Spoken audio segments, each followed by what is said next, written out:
What's up guys, Everything Apple Pro here, and beta day today. How exciting. iOS 11.2 beta 3 has been released with a few exclusive changes just for the iPhone 10, and I believe that with future updates we're going to be seeing a lot of changes tailored just to the iPhone 10. So 11.2 does start that trend here with beta 3.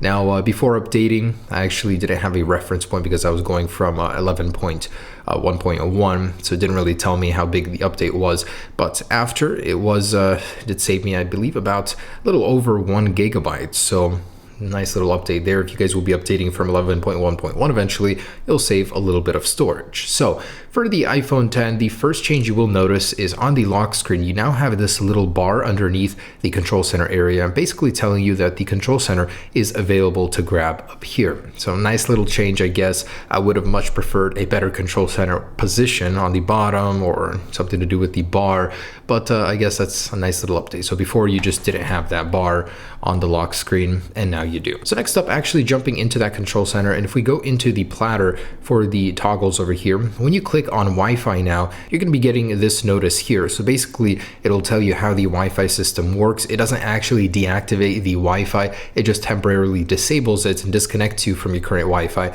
and this basically confirms that that is the case. So for a lot of people this is confusing, and sort of this clears that up a little bit. Same goes for Bluetooth. When you click on it, you get the very same notice. Basically it's not going to be disconnected completely or turned off, just disconnected. And while they are in this state, they will be glowing this white color. They won't be going into totally off position, but if you actually do still go into their settings individually in settings and turn them off, then they will get, of course, their off logo right there. So it basically works like that from the control center, but you can still turn them off if you want to from the actual settings. A change I actually found, so when you enter the Sos mode, now when you actually click cancel, you no longer get this animation that flow into the home screen. It just fades out. And that was initially something they added in the beta 2, so I don't see why they would remove that all of a sudden, but that animation that's been added is no longer there. Personally included, a lot of people have been experiencing an audio bug where you would be using a third-party application like SoundCloud or Spotify,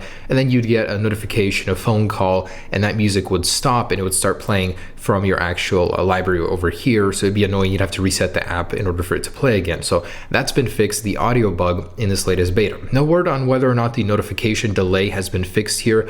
Most likely it has, but unknown yet. The iBug though has been fixed in beta 3 here. So that was added to 11.1.1, and now this newest beta has been fixed in there as well. And from the last beta 2, some features that I missed, I wanted to cover them in this video. So first off, Apple Pay Cash has been activated, and you can use that now within the Apple Pay app. You're gonna get this new card, and it actually looks really cool. It's got this holographic effect when you move your phone.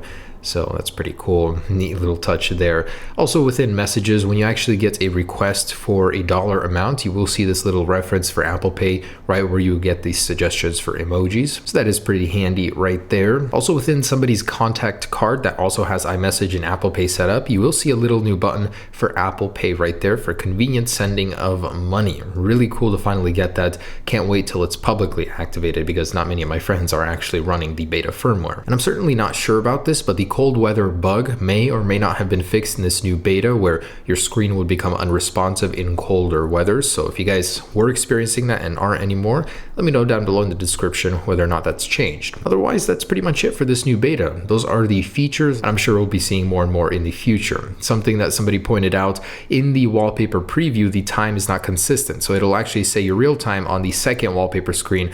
On the first one, it says 9:41. I'm sure that's something that will be fixed in a future version of this beta as well. Anyways, lastly, let's do a Geek Bench real quick. Beta 2 showed some promise. It did improve the scores, so I'm gonna go ahead and run it and I'll be right back. All right, so this is what I had before updating on 11.1.1, and after updating, just about the same scores. So it didn't really change much there, maybe a little tiny dip in the whole time, but pretty consistent with most results. Anyways, there it is for iOS 11.2 beta 3. Stay tuned for any and all updates in the future. I'm hoping for a public release pretty soon, as the battery life hasn't been that great on the iPhone 10, and it may or may not be because of the software. Maybe it's just because of the massive display and the battery situation, but we'll have to see. Stay tuned for more updates, guys. Peace.